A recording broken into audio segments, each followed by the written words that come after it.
Hello and welcome to Writer Rant, author advice in 5 minutes or less because I have to get back to writing and so do you.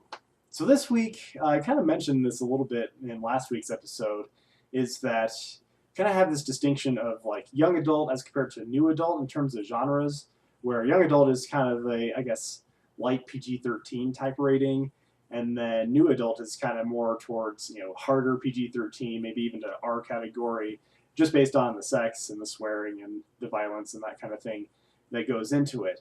So I guess the thing I'm ranting about is there's ratings. Okay, so we have ratings for movies, we have ratings for TV shows, we have ratings for video games.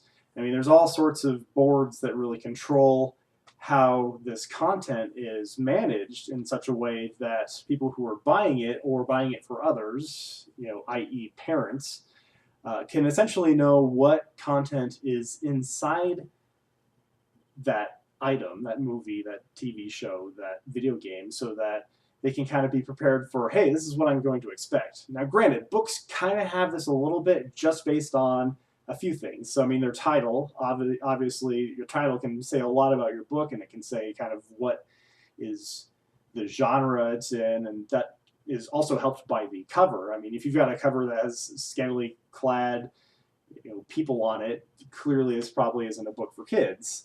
By the same token, if you have something that clearly looks very scary, very horror-like on your cover, and your font is all bloody or whatever, again, it's probably not something that's appropriate for children.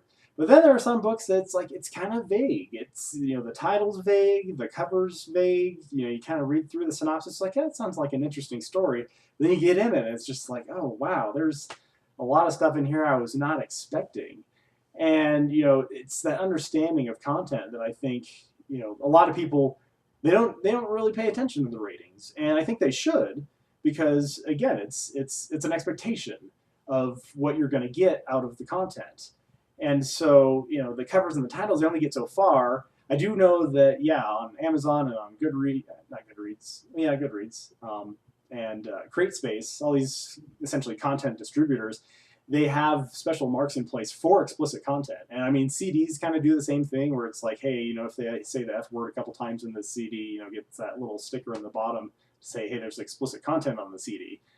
But it doesn't say how much. I mean, it's kind of just, it's a Boolean. It's a, hey, you have explicit content on this CD or you don't.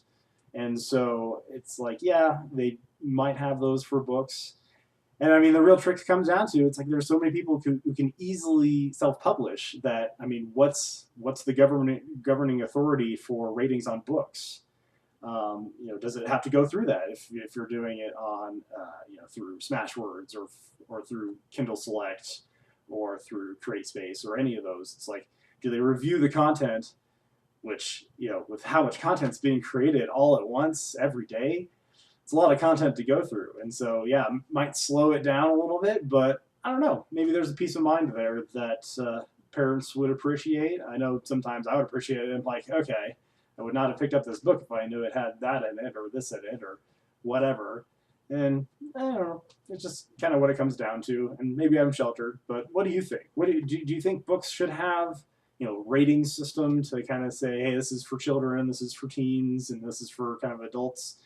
Drop a comment below and tell me what you think. And if there's anything else about writing or publishing that's kind of irking you recently, drop a comment below and maybe I'll get to it in a future episode.